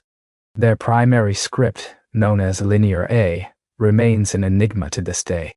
We don't know what they called themselves, what their kings believed, which prayers they recited, or what truly transpired behind Knossos' walls. All we possess are their ruins, their art, and cultural influences later absorbed by the Mycenaeans and echoed through Greek myths. The Minoans were more than palace builders. They were architects of mystery. Knossos was not merely a structure. It was the pulsating heart of a civilization that shimmered briefly like sunlight on the Aegean Sea before disappearing from history. Some believe the echoes of this ancient world still wander through its labyrinthine corridors. To walk through Knossos is to journey through layered, intricate, and stunningly beautiful time. It's not just the sheer scale that captivates you, but the design itself. Rooms led into rooms, corridors branch and disappear, and shafts of light cut through the building's core. Stairs spiral into shadows or suddenly emerge into sunlit courtyards. There is no straightforward path. It's easy to imagine why ancient visitors whispered the word labyrinth. Knossos wasn't simply a palace. It was a living organism. Spanning roughly 150,000 square feet, the complex housed over 1,000 chambers, some small, others grand. These rooms weren't arbitrarily arranged. They served as workshops, storage areas, shrines, apartments, and throne rooms, all strategically built around a vast central courtyard that may have hosted public ceremonies or bull-leaping rituals. The palace rose multiple stories, 4 to 5 in some places, using both natural slopes and artificial terraces. To navigate this sprawling maze without becoming lost required memory, instinct, or a guiding thread. Like Theseus' mythical aid. Beneath seeming chaos lay a remarkable intelligence embedded in every corridor and chamber. The Minoans were masters of innovative design, using passive ventilation to cool their rooms through cleverly placed air shafts and open stairwells. Their ingenuity extended to water management, channeling rainwater through clay pipes and even having toilets with flushing mechanisms long before such advancements appeared in Rome. Among the palace's most iconic spaces lies the so-called throne room, named after the alabaster chair embedded in the wall, flanked on either side by benches. Surrounding this chamber are vibrant frescoes of griffins, mythical guardians whose presence adds an air of mystery. Was this truly the seat of a priest-king, a goddess chamber, or a sacred court? The truth remains elusive. The palace walls speak in color and story. Brilliant frescoes depict dolphins gracefully swimming above bathtubs, women adorned in elegant flounced skirts with bare chests, and youth soaring midair as they leap over bowls. This art was far from mere decoration. It was a vivid expression of identity, fluid, natural, and deeply rooted in the cycles of earth and sea. Yet as one ventures deeper into Nos, a sense of disorientation grows. Some sections appear intentionally complex, as if designed to confuse and intrigue visitors. This intricate layout likely gave birth to the labyrinth legend, not a prison for monstrous beasts, but rather a living palace imbued with awe, ritual reverence, and a subtle hint of fear. There are no locked doors or mythical creatures here, just a structure crafted to make you question where you are and what might lie beyond each turn. Nos was far more than an administrative hub or royal residence. It was a sanctuary of worship and a profound architectural embodiment of the Minoan spirit, steeped in ritual, myth, and sacred mystery. Unlike later Greek temples, boasting towering columns to Zeus or marble shrines to Athena, the spiritual essence of kenosis was woven seamlessly into the fabric of the building itself. Shrines nestle quietly in corners, and pillars rise like solemn sentinels. Stylized horns, intricately carved and symbolic, crown rooftops and altars alike. Everywhere the eye turns, the bull motif reigns supreme, underscoring a powerful connection between worship, nature, and this revered creature. The Minoans did not fear the bull. Instead, they celebrated it. The famed bull-leaping fresco in Nos transcends athletic prowess. It possibly captures a sacred rite. Young men and women vaulting over a charging bull are locked in a perilous, graceful dance. Not mere sport, but a sacred theater. Perhaps an offering to the gods or a symbolic act of mastering chaos. Adding to this spiritual tapestry are the snake goddesses uncovered in storerooms beneath the palace. These bare-breasted figurines, arms raised and entwined with serpents, rank among the most iconic Minoan artifacts.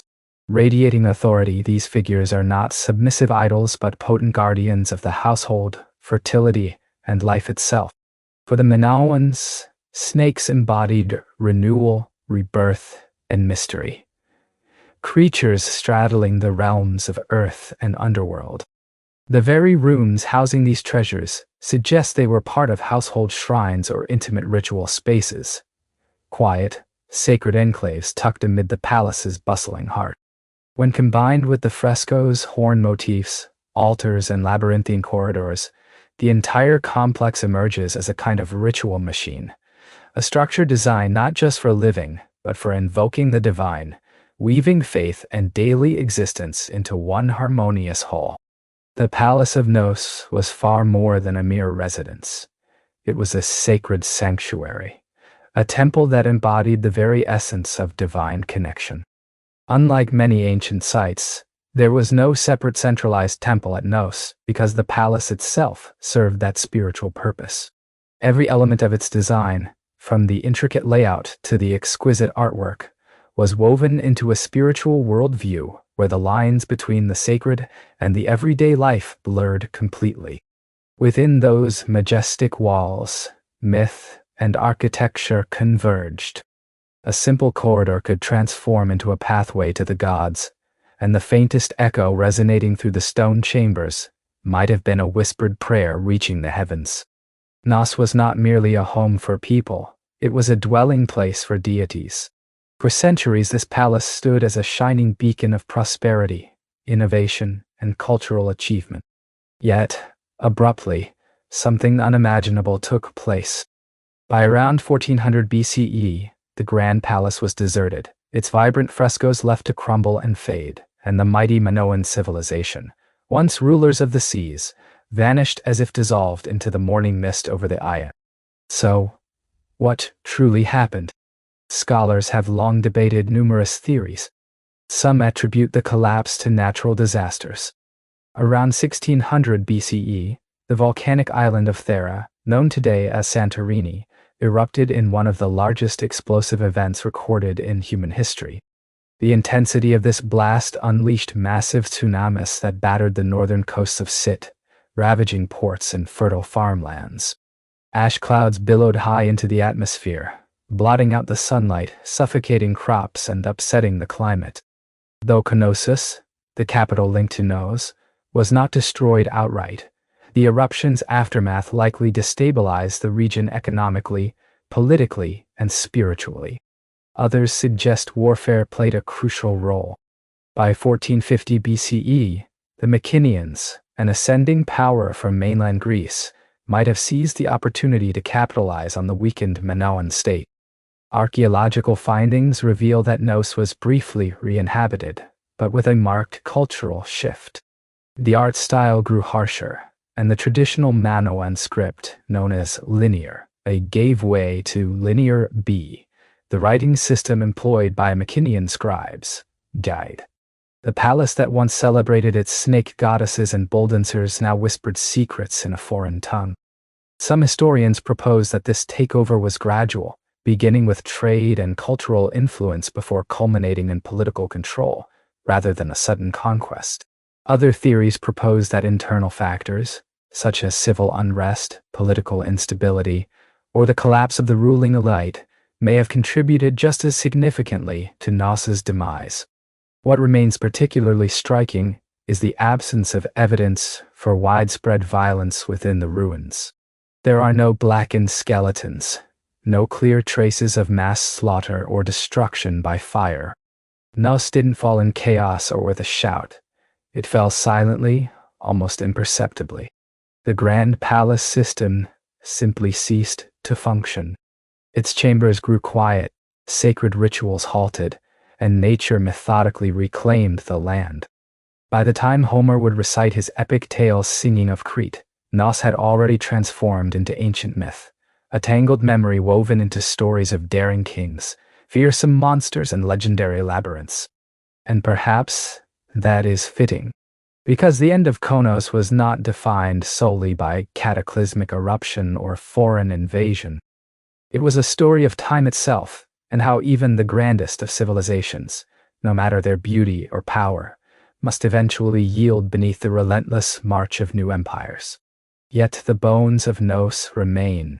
Beneath the earth, if one listens carefully, the labyrinthine palace still hums with echoes of its past.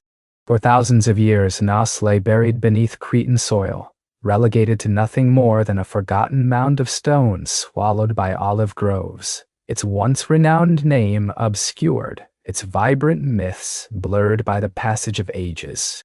For centuries, the ancient ruins lay forgotten beneath layers of earth and dust, until one man set out to chase a legend. That man was Sir Arthur Evans, a British archaeologist driven not only by scholarly curiosity, but also by a flair for drama and a deep passion for Homeric myths. In 1900, Evans purchased the land that concealed the ruins, motivated by reports from local farmers who had uncovered strange seals and artifacts, signs that something magnificent and mysterious lay hidden beneath their feet. With relentless determination, Evans began to excavate what he believed could unlock a forgotten chapter of history. What he uncovered was nothing short of astonishing. A palace so vast, so intricate, and so technologically advanced that Evans was convinced it was the mythical home of King Minos himself. The frescoes, the intricately carved horns, and the architectural complexity all pointed towards one legendary place, the labyrinth from Greek myth. Evans wasn't merely an archaeologist. He was a visionary storyteller, though his methods and interpretations sparked heated debate over the years. He named the builders of this ancient city the Minoans, after the legendary King Minos. Evans meticulously interpreted symbols, reconstructed frescoes, and even restored parts of the palace using reinforced concrete. This restoration approach drew both admiration and criticism. Some hailed it as a pioneering act that revived a lost civilization, while others condemned it as a distortion, a blending of authentic ancient ruins with early 20th century imagination. The reality is that what visitors see today at Knossos is a fusion of genuine antiquity and Edwardian creativity. Yet, Evans achieved something unprecedented. He breathed life back into a civilization that had slept beneath the earth for over 3,000 years. Through his work, Europe caught a glimpse of a Bronze Age culture that predated classical Greece, a civilization resplendent with art, enigma, and maritime sophistication. More than that, Evans brought to light the still undeciphered linear script, raising profound questions about language, literacy, and the very limits of our historical knowledge. But Evans' excavation was about more than stones and artifacts. It was the resurrection of a myth. His work forced historians to acknowledge that behind the labyrinth legend lay a real place, a complex and deeply human civilization, a sprawling palace that resembled a maze and a culture that slipped quietly into shadow. By peeling back the layers of soil, Evans discovered a story far stranger and more enchanting than even he had imagined. Walking through the ruins of Knossos today is like traversing a language written in symbols. Frescoes, carvings, and intricate patterns cover nearly every surface. But without a Rosetta Stone for linear A, the Minoans' exact words remain a mystery.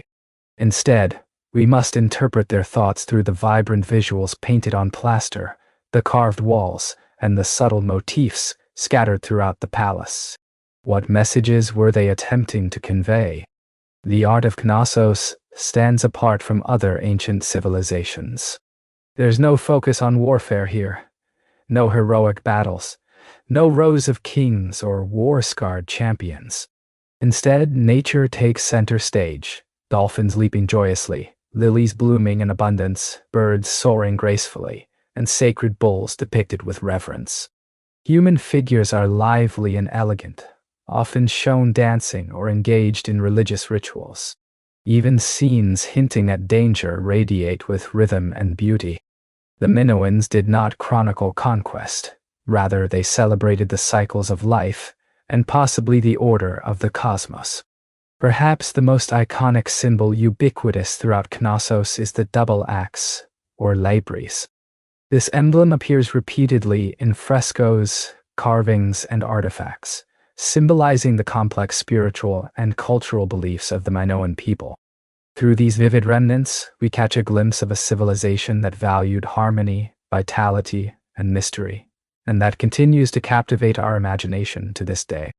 Throughout ancient shrines, painted frescoes, and even etched into stones, the double axe symbol appears time and again.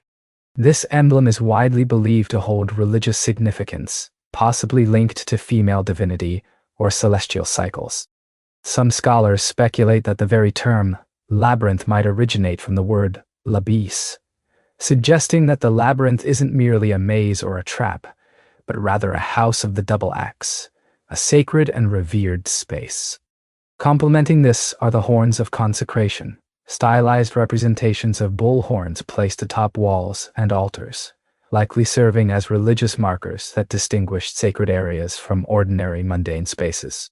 Along with frequent depictions of bulls and rituals involving bull leaping, it's clear that the bull held profound spiritual importance in this culture. Yet, whether the bull symbolized nature, fertility, chaos, or some divine presence remains a subject of debate. There is no unanimous agreement. Regardless, the bull motif is omnipresent throughout the site. Even the architectural layout of the place called Konos may carry symbolic weight. Certain archaeologists propose that the complex wasn't merely designed for practical purposes, but was intentionally constructed to mirror celestial or seasonal patterns. Its winding corridors and nested rooms might symbolize a profound journey, a traverse through life, death, and the underworld, a spiritual maze rather than a physical prison. However, with no deciphered script available, these theories tread a fine line between informed insight and imaginative speculation. The people of Minoa communicated primarily through symbols, rather than written narratives, leaving us interpreting the traces they left behind. What was the message Nos intended to convey? We hear rhythms and see captivating images, yet the true meaning always seems to hover just beyond our grasp, like a thread slowly unwinding into myth. While Nos is undoubtedly a ruin, it doesn't come across as lifeless.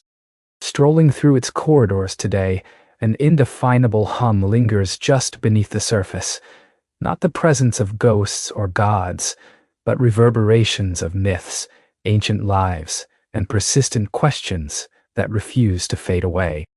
Millennia after its collapse, Nos continues to captivate, drawing tourists eager to explore its halls, archaeologists striving for answers, and storytellers who weave new tales inspired by its enigmatic shadow.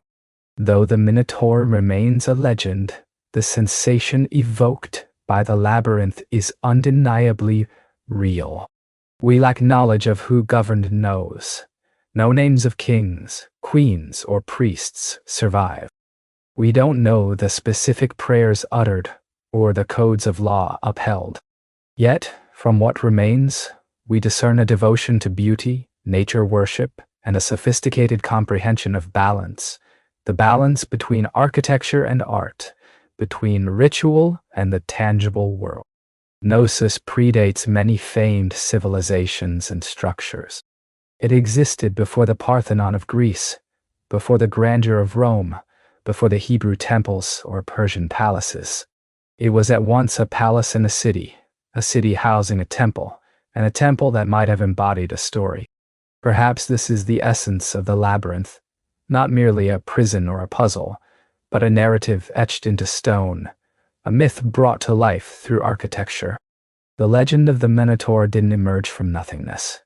It was born from this very place, its confusing corridors, its sacred bull rituals, and the awe it inspired in generations who struggled to comprehend it. The Greeks transformed it into mythology. We study it as archaeology. Yet, fundamentally, Nos has always been both. Today we can traverse its ruins under the openness of daylight, capture them in photographs, draw detailed maps, and even reconstruct its frescoes. Still, the mystery endures, never fully disappearing. The boundary between fact and legend still flickers like heat rising from stone.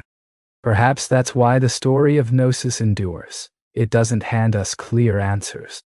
Instead, Gnosis invites us into the unknown, reminding us that some histories aren't puzzles to be solved, but mysteries to be experienced and felt. Nos, ancient, complex, and half-forgotten, is far more than a mere point on a map. It is a question in itself, a question that draws explorers deeper with each step. Like Theseus, we find ourselves endlessly following the thread that winds through time. Ancient engineers were masters of their craft, fully aware of the devastating potential packed into their creations. Early battering rams were simple yet effective. Soldiers worked in unison, hoisting hefty tree trunks overhead and crashing them relentlessly against enemy fortifications. Their movements resembled fierce lumberjacks, wild and relentless. However, engineering wisdom did not stop there. Over time, the battering ram evolved from a basic club into a formidable siege weapon. Innovators mounted these massive beams inside wheeled frames, often topped with protective roofs to shield the crew from the enemy's arrows and scalding liquids. The Assyrians, renowned for their expertise in siege warfare, elevated the battering ram into an instrument of both physical destruction and psychological warfare. Their siege towers combined the raw power of rams with platforms for archers, so as the gates were relentlessly battered down, defenders endured unrelenting volleys of arrows. The relief carvings unearthed in Nineveh immortalized these rams, with iron-tipped heads, advancing upon rebellious cities like inexorable gods of ruin. These rams did not limit their assault to the main doors. They struck weak points in fortification walls, demolished guard towers, and brought down massive gates entirely. Their ominous presence carried a stark message: surrender or witness your defenses crumble like dry, brittle bread. The Greeks improved upon this technique, and the Romans perfected it. Roman engineers crafted colossal rams, called ares, the Latin word for ram, that hung suspended within massive wooden shelters, swung by chains or ropes. Some of these behemoths required dozens of men to operate, and the rhythmic pounding echoed like thunder rolling over stone. Yet, despite their overwhelming force, battering rams demanded precise coordination. The operators had to maintain a harmonious swinging rhythm while simultaneously fending off flaming missiles, rocks, and all kinds of noxious substances poured down from the ramparts. If the ram faltered, the weapon was rendered useless. But when the ram gained momentum, swept into a relentless arcs, it became unstoppable. It was wooden muscle, pitted against human masonry. Ancient physics weaponized, marking only the dawn of how engineers would someday force even the strongest walls to weep. If battering rams were the raw power of siegecraft, catapults were its cunning strategists. Where rams attacked up close, catapults struck from a distance, flinging not just stones but waves of psychological dread into enemy ranks. These were the first true artillery pieces in military history, revolutionizing siege warfare by harnessing the principles of physics in ways that must have seemed almost magical to those caught on the receiving end. The earliest catapults originated in the Greek world around the 4th century BCE, born from ingenious minds determined to extend range and amplify destructive force. Dionysius I of Syracuse, a ruler known for his relentless pursuit of military innovation, commissioned the first torsion-powered catapults, devices that used tightly twisted bundles of sinew or animal hair as tension springs. Far beyond simple slingshots, these machines unleashed powerful projectiles capable of sowing chaos and terror from afar. In the world of ancient warfare, giants of destruction roamed battlefields, catapults, the masterful instruments of siege terror. Their true genius lay in the mechanical principles behind them. Ingenious engineers discovered that by twisting ropes tightly, often crafted from animal sinew, they could store vast amounts of potential energy. When released, this force managed to hurl stones, javelins, or even flaming projectiles across hundreds of meters, transforming battlefield tactics forever. Two main types of these siege engines quickly came to dominate. The ballista functioned like a colossal crossbow, launching massive bolts with deadly accuracy, while the stone-throwing catapult lobbed massive boulders, either over walls or directly at enemy fortifications. Then entered the Roman engineers, masters of innovation who never encountered a Greek invention they couldn't enhance. They developed catapults, designed for practicality. Able to be broken down, loaded onto carts, transported efficiently, and then reassembled swiftly on site. These portable siege engines became invaluable tools for professional armies on the move. Some Roman catapults could fire 60-pound stones at incredible velocities, capable of tearing through wooden gates, battering battlements, and unfortunately, sometimes striking unfortunate soldiers caught in their deadly path. Yet, catapults were not merely weapons of destruction. They served as tools of psychological warfare and spectacle. Ancient generals used them to send unsettling messages.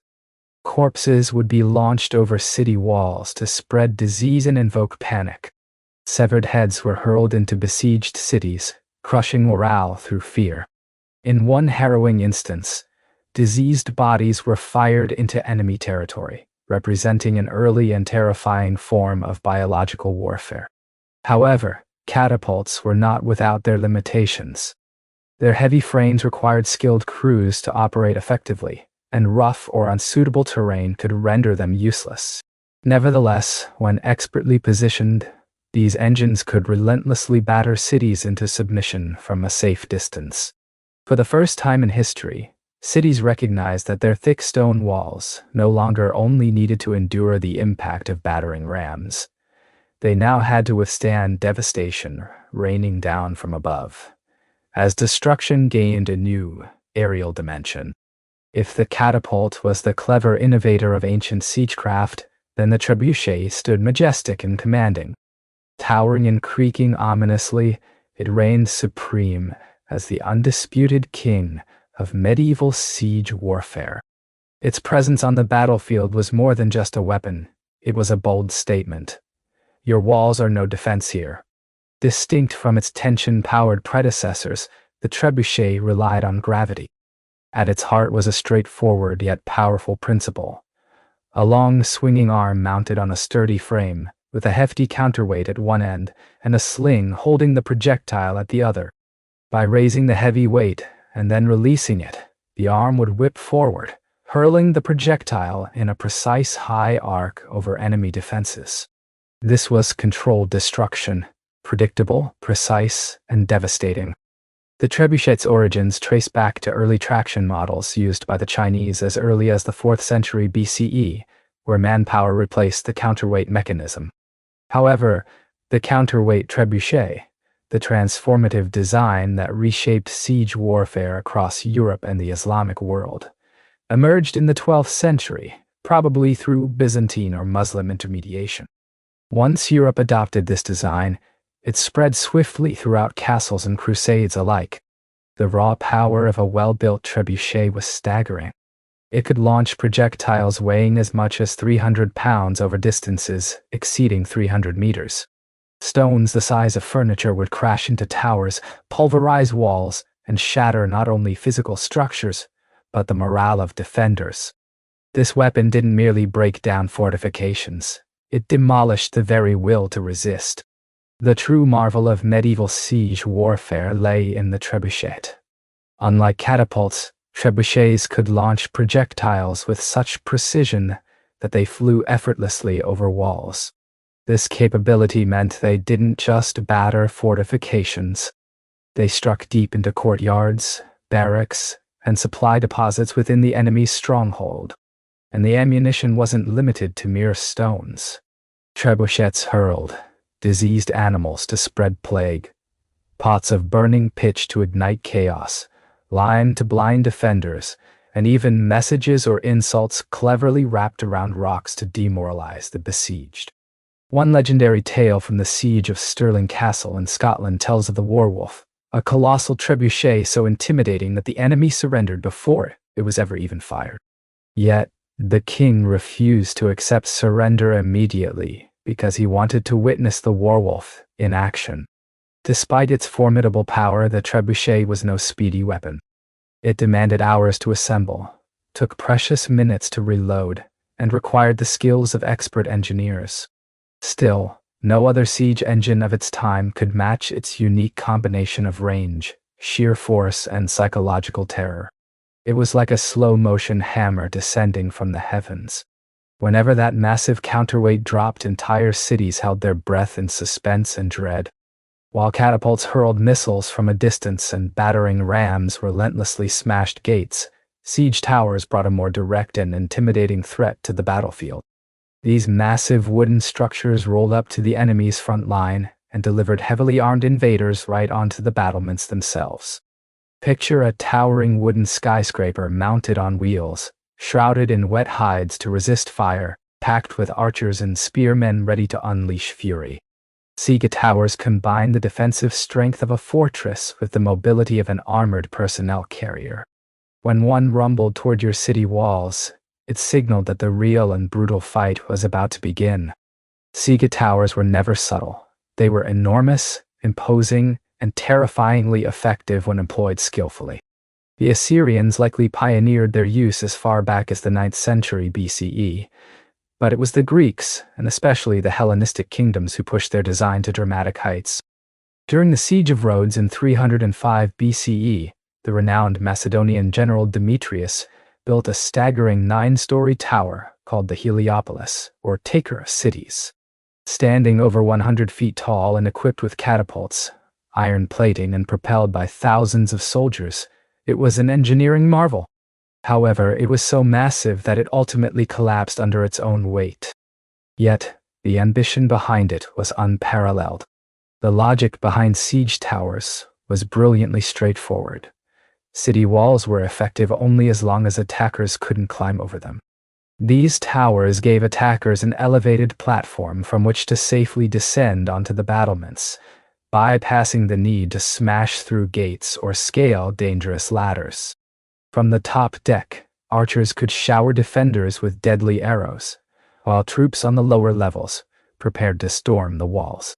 But siege towers were far from invincible. Their slow movement made them vulnerable to mud and rough terrain, and defenders focused their efforts on destroying them with fire arrows, rolling boulders, or sabotaged terrain. Wise defenders dug ditches, flooded moats, or built secondary inner walls called counterscarp defenses, aimed specifically to halt a siege tower's advance. Still, when siege towers succeeded, their impact was dramatic. Breaking through a wall was daunting, but suddenly finding your own ramparts overrun by enemy soldiers was true chaos. Siege towers transformed the battle into a desperate close-quarters fight, turning the defender's strongest bastion into the fiercest battleground imaginable. The nature of the battlefield shifted dramatically, transforming from a horizontal contest of brute strength into a vertical, desperate race for survival. Height, once just a tactical advantage, became both a formidable asset and a critical liability. When the gangplank finally dropped from the siege tower onto the city walls, there was no turning back. Hand-to-hand combat had begun, the brutal heart of siege warfare. As rams bashed relentlessly and trebuchets hurled massive stones through the air, some of the most devastating siege tactics unfolded silently deep beneath the surface. Siege tunneling, or sapping, was the dark ancient art of dismantling a city's defenses by literally undermining its foundation. The concept was horrifying in its simplicity and terrifyingly effective. Dig tunnels under the enemy's wall, support these excavations with wooden beams, then ignite the supports. As the timbers burned, the tunnel collapsed, bringing down the wall above them in a crumbling heap. One moment, a city stood proud and impenetrable. The next, a massive section of its outer defenses shattered like dry, stale bread. This method lacked the grandeur of mighty siege engines or the thunderous impact of catapults, but tunneling was the silent, unseen killer that dictated the fate of many fortresses. Early versions of this tactic appeared in Assyrian warfare, but it was the Greeks, Persians, and later medieval European armies who perfected the grim craft. During the siege of Plataea in 429 BCE, for example, the Spartans attempted to tunnel beneath the city walls. In response, defenders dug counter-tunnels, aiming to intercept their enemy underground. The resulting confrontations turned the earth into a claustrophobic battleground, where warriors fought with knives and shovels by torchlight. This deadly underground duel became known as countermining. Imagine the harrowing darkness, soldiers digging hundreds of feet beneath the earth, straining to hear the faintest tap of enemy picks. At the slightest sound, they would scramble to intercept, leading to terrifying and violent skirmishes in confined, suffocating spaces. There was no glory in these battles, only fear, dirt, and the constant threat of suffocation. When undermining succeeded, the consequences were catastrophic. One of the most infamous cases occurred in 1212, during the siege of Rochester Castle in England. King John's forces dug tunnels beneath the southern wall, packed the mines with pig fat, and set them ablaze. The burning supports collapsed, causing the entire tower above to come crashing down. Stunned, the defenders soon surrendered. By the 13th century, siege engineers had become true specialists, combining the knowledge of geologists and demolition experts. They could identify vulnerable foundations, analyze soil behavior, and plan collapses with terrifying precision. Tunneling was time-consuming, labor-intensive, and demanded a hint of madness, but it reaffirmed a brutal truth of siege warfare. If attackers couldn't breach the wall from above or batter it down through, they could always bring it down from beneath. Yet, the drama of siege warfare was not only dictated by the attackers. For every battering ram or towering siege engine pushing forward, defenders had deadly tricks up their sleeves, many of them blistering hot. Chief among these terrifying weapons was Greek fire. Developed by the Byzantine Empire around the 7th century CE, Greek fire was a mysterious, napalm-like substance that clung to ships, walls, and flesh, burning with ferocious intensity that was nearly impossible to extinguish. Imagine a weapon so devastating it burned even on water.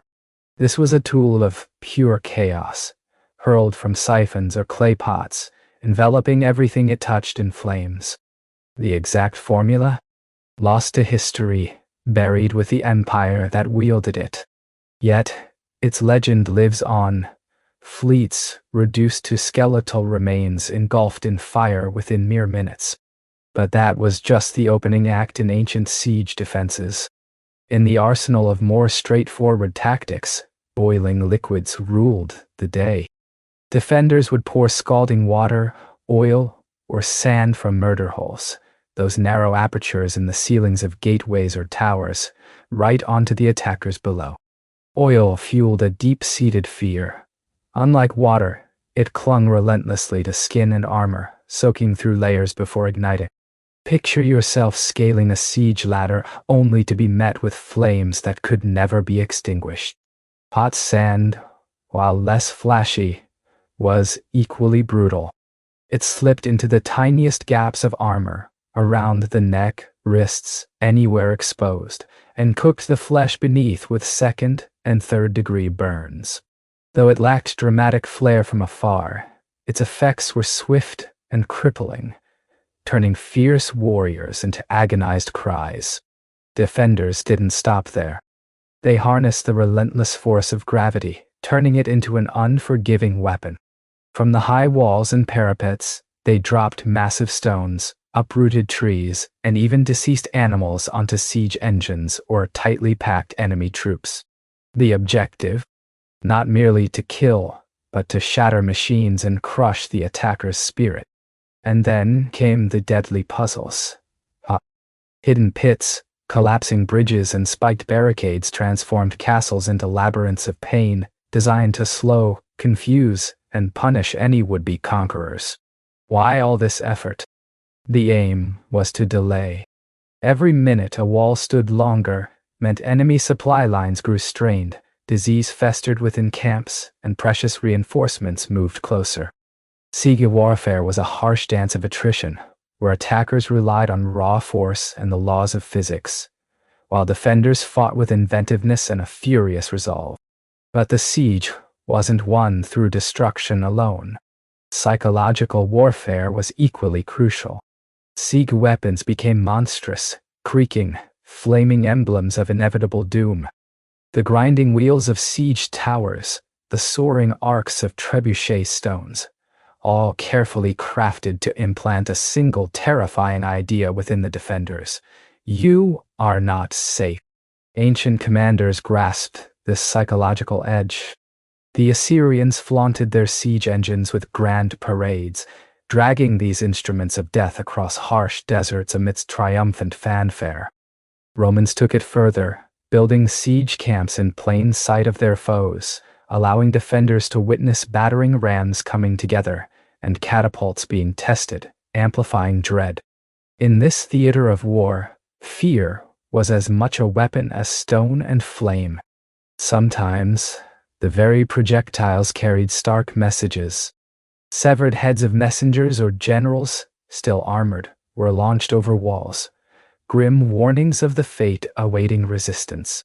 At the siege of Constantinople, defenders faced not only rocks, but horrifying biological warfare. Diseased corpses hurled to spread panic and plague within the city.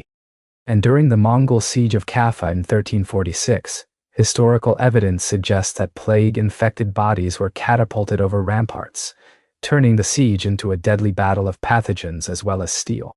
The walls of medieval fortresses often played an unexpected role, sometimes even contributing to the devastating outbreaks of the Black Death that swept through Europe. But let's talk about the trebuchet. This wasn't merely a weapon. It was a powerful statement. Picture this. When one of these colossal machines was hauled into position, everyone inside the fortress could hear it long before it came into view.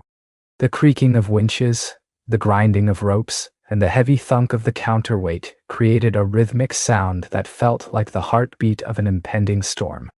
Yet, the most terrifying aspect was the uncertainty. No one knew what would come next.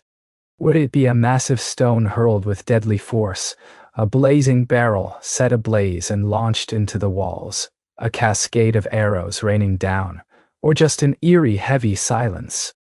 That ominous quiet, when engineers paused to adjust their aim, was itself a weapon, a psychological tactic meant to ratchet up the fear inside the defenders.